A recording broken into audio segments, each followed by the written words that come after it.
बहुत सारे लोगों में ये डाउट रहता है और कंफ्यूज रहते हैं और इस कारण से होम्योपैथिक मेडिसिन नहीं लेते हैं, पीछे हट जाते हैं ट्रीटमेंट लेने के लिए कि होम्योपैथिक मेडिसिन बहुत धीरे काम करती है, इसमें बहुत सारे परहेज हैं, हर बीमारी में काम नहीं करती है, एक्यूट केस में काम बहुत लेट करती है, क्रॉनिक में करती है और बहुत लेट रिजल्ट मिलता है। तो ऐसा कुछ भी नहीं है। होम्योपैथिक मेडिसिन अगर सही तरीके से और सही वे में केस टेकिंग करके और करेक्ट मेडिसिन अगर जाती है तो होम्योपैथिक मेडिसिन बहुत अच्छा रिजल्ट देती है और बहुत जल्दी देती है। अब वो डिपेंड करता है कि आप केस टेकिंग के दौरान कितने अपने डॉक्टर की सपोर्ट कर रहे हैं, कितना उनको सही तरीके से आप अपना जो भी हम जो पूछते हैं क्वेश्चंस उसका रिप्लाई आप कैसे कर रहे हैं, कैसे सपोर्ट कर रहे हैं, तो वो सब के ऊपर डिपेंड करता है मेडिसिन निकलना। अब कई लोगों में क्या होता है ना, कई डॉक्टर्स में कि या पेशेंट्स में बोलेंगे कि वो सपोर्ट नहीं करते हैं डॉक्टर्स की और बहुत लेट ओपन होते हैं डॉक्टर के सामने, क्योंकि हम लोग सिर्फ सिम्टम्स को ही नहीं पूछते हैं, पेशेंट के बीमारी से रिलेटेड बात नहीं होती है। जब हम केस टेकिंग करते हैं तो हम मेंटल प्लेन पे भी बात करते हैं कि क्योंकि हमारी होम्योपैथिक मेडिसिन मेंटल प्लेन के बेस पे ही दी जाती है। हमारा ये मानना रहता है कि कहीं ना कहीं मेंटल प्लेन पे इफेक्ट हुआ है, दैट्स वाई फिजिकल प्लेन पे बीमारी आना स्टार्ट हुआ है। तो हम मेंटल प्लेन पे निकालने की कोशिश करते हैं, पेशेंट को रीड करने की कोशिश करते हैं कि कैसा उसका पर्सनैलिटी है, कैसा उसका व्यक्तित्व है और कब वो बीमारी स्टार्ट हुई, उसके कॉजेज़ को फाइंड आउट करते हैं और जब वो बीमारी हुई थी उस दौरान उसका रिएक्शन क्या था, ये सारी चीज़ों को फिर उनका फिजिकल जनरल निकाला जाता है।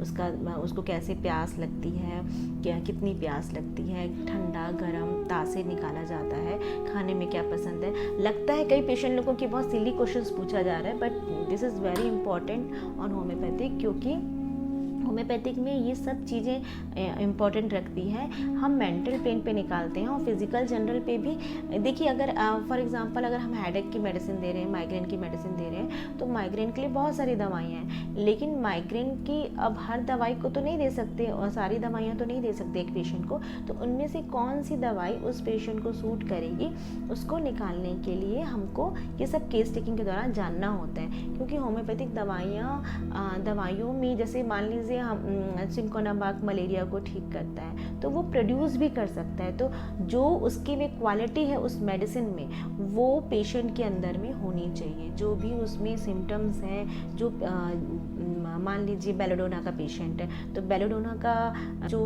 उसमें दिखाया गया है मेंटल पेन, वो मेंटल पेन मतलब वो ड्रग पिक्चर पूरा मैच होना चाहिए पेशेंट के कॉन्स्टिट्यूशन से, तब फिर मेडिसिन निकलती है। तो उस तरीके से दिया जाता है। तो ये बिल्कुल मिथ है, गलत है कि होम्योपैथिक मेडिसिन बहुत लेट काम करती है। होम्योपैथिक मेडिसिन सही काम करती है, बहुत जल्दी काम करती है, बहुत जल्दी रिजल्ट देती है और क्योर करती है, ना कि वो आपको सप्रेशन करेगा कि अभी ठीक हो गया तो फिर कुछ समय के बाद फिर वो उभर के आए या कोई नई बीमारी लेकर आए।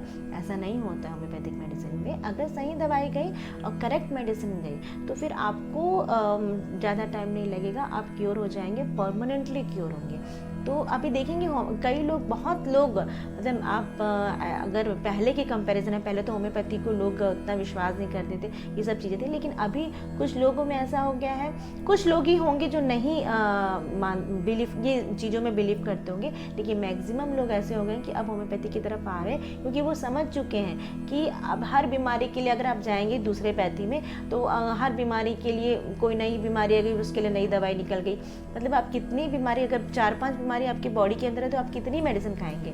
तो होम्योपैथिक में ऐसा नहीं रहता, आपके अंदर कितनी भी बीमारी हो उसके लिए मेडिसिन सिर्फ जाएगी, आपकी 1-2 मेडिसिन जाती हैं जो आपके कॉन्स्टिट्यूशन के ऊपर डिपेंड करती है, कैसे आपका व्यक्तित्व है, क्या पर्सनैलिटी है, कैसे मेंटल पेन है, और कॉज को फाइंड आउट किया जाता है। उस चीज़ को आप समझिएगा कि होम्योपैथिक में हम लोग कारण को निकालने की कोशिश करते हैं, किन कारण की वजह से हुआ है। अब देखिए पैथोलॉजिकली कारण तो निकल जाता है। अगर मान लीजिए पीसीओडी हुआ है, पीसीओडी की वजह से पेशेंट को एमेनोरिया हो गया, मेंसेस लेट आ रहा है, अब्सेंस आ रहे हैं, मेंसेस डिले आ रहा है, ठीक है, ये तो पैथोलॉजिकली निकल गया उनका। लेकिन अब हम ये जानने की कोशिश करते हैं कि उस पेशेंट को पीसीओडी हुआ क्यों, वो हम मेंटल पेन पे निकालने की कोशिश करते हैं, फिर उसके बाद हम उसको दवाई देते हैं। ठीक है, अब ये तो आपको मैंने बता दिया कि होम्योपैथी कैसे काम करता है, क्या होता है, हम केस टेकिंग के दौरान क्या करते हैं। और कई लोगों में आप देखेंगे इसलिए भी पीछे हटते हैं होम्योपैथिक ट्रीटमेंट से कि इसमें बहुत सारी परहेज हैं, बहुत परहेज करना पड़ता है। ये जो लोगों में गलत धारणा बैठी हुई है ना, उसको हटाना है। ये वीडियो बनाने का मेरे यही मोटिव है कि आप समझिए होम्योपैथिक में बहुत सारे परहेज नहीं होते हैं जो पहले करते थे डॉक्टर्स। कई लोग ना बिना पढ़े भी होम्योपैथी की प्रैक्टिस कर रहे थे, बिना सिर्फ बुक्स को पढ़ के वो लोग दवाई देते थे, तो उतना वो लोगों को नहीं था। और देखिए अभी होम्योपैथिक बहुत एडवांस हो चुकी है, समझिएगा बहुत सारी मेडिसिन आ गई हैं। लोग इतने अच्छे मतलब बोलेंगे होम्योपैथिक में आप गुरु हम जिनको मानते हैं वो लोग इतने अच्छे से हमको बताते हैं किस तरीके से प्रैक्टिस होनी चाहिए। तो वो सब चीज़ें पहले नहीं थी, अभी सब आ चुका है, लोग अंडरस्टैंड कर रहे हैं और जो डॉक्टर्स हैं वो भी बहुत अच्छे से होम्योपैथिक को आगे बढ़ा रहे हैं। तो ये परहेज वाली जो चीज़ें हैं बिल्कुल गलत है। परहेज आपकी बीमारी के अनुसार बताया जाता है, ना कि आपको प्याज नहीं खाना है, लहसुन नहीं खाना है, मतलब बहुत सारे परहेज बता देंगे, ये सब चीज़ें नहीं है। होम्योपैथिक में कोई पर्टिकुलर कोई परहेज नहीं रहता है। अगर आपको मान लीजिए गैस की तकलीफ है या कब्ज हो रहा है तो हम बोलेंगे पानी बहुत पियो, तेल मसाला वाला चीज़ कम खाओ, ये हम बोल सकते हैं। या सर्दी खांसी हो गया है तो हम उनको बोलेंगे कि भाई ठंडी चीज़ मत खाइए, फ्रिज से निकला हुआ चीज़ कम खाइए। तो ये बीमारी के अनुसार आपको परहेज बताया जाएगा, ना कि कोई आपको ऐसे बताएंगे कि प्याज मत खाइए, लहसुन मत खाइए, कॉफ़ी इनटेक मत करिए। तो ऐसा कुछ नहीं है, परहेज आपकी बीमारी के अनुसार रहेगा। और एक और है, कई लोग इसलिए भी होम्योपैथिक से पीछे हटते हैं कि अगर मान लीजिए उनके कोई मेडिसिन काफ़ी लंबे टाइम से खा रहे हैं, डायबिटिक वाले पेशेंट हैं और उनको कोई और बीमारी भी आ गई है, अर्थराइटिस की आ गई है, तो वो होम्योपैथिक में आने में झिझकते हैं कि अरे भाई एलोपैथिक खा रहे हैं तो फिर होम्योपैथिक कैसे खाएं। तो ऐसा नहीं है। या अगर आप बीपी की भी शुगर की भी अगर आप होम्योपैथिक में लेते हैं, एलोपैथिक काफ़ी टाइम से ले रहे हैं और होम्योपैथिक ट्रीटमेंट कराना चाहते हैं तो आप ले सकते हैं। आप बस कुछ टाइमिंग का गैपिंग कर लीजिए, आधा घंटा 1 घंटा का गैपिंग कर लीजिए और आप होम्योपैथिक मेडिसिन ले सकते हैं। तो ये भी एक गलत धारणा है लोगों की कि अगर हम एलोपैथिक ट्रीटमेंट करा रहे हैं तो हम होम्योपैथिक नहीं ले सकते। आप ले सकते हैं। आप देखेंगे कई सीरियस केसेस में भी होम्योपैथिक बहुत अच्छा वर्क करती है। कोमा हो या पेशेंट पैरालिसिस के हैं और जिनका ट्रीटमेंट चल रहा है, एलोपैथिक खा रहे हैं, आयुर्वेदिक खा रहे हैं, और उसमें वो हम होम्योपैथिक भी देते हैं और होम्योपैथिक को थोड़ा गैपिंग करके देते हैं, तो उसमें बहुत अच्छा रिजल्ट आता है।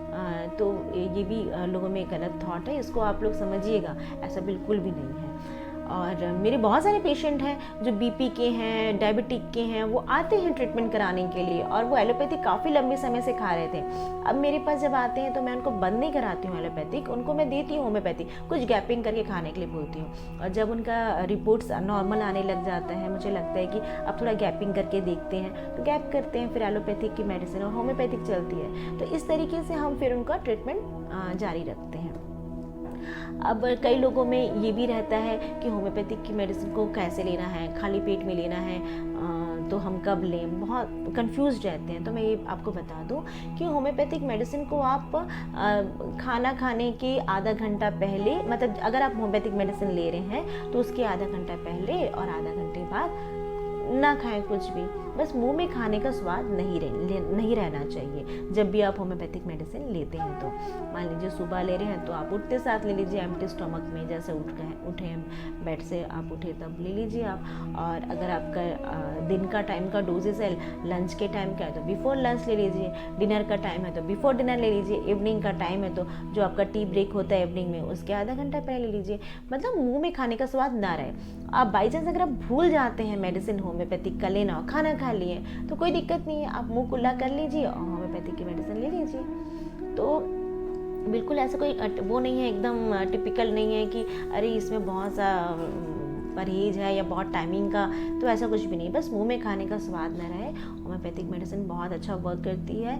बस ऐसा ही डॉक्टर्स को आप वो करिए, जो भी आपके नियरेस्ट होम्योपैथिक डॉक्टर हैं। और अगर आप मेरे से ट्रीटमेंट कराना चाहते हैं तो दिए हुए नंबर पे आप कांटेक्ट करके ऑनलाइन कंसल्टेंसी ले सकते हैं आप। तो आज के वीडियो में बस इतना ही। अगर आपको मेरा वीडियो पसंद आया हो तो please like, share, subscribe to my channel. Thank you so much.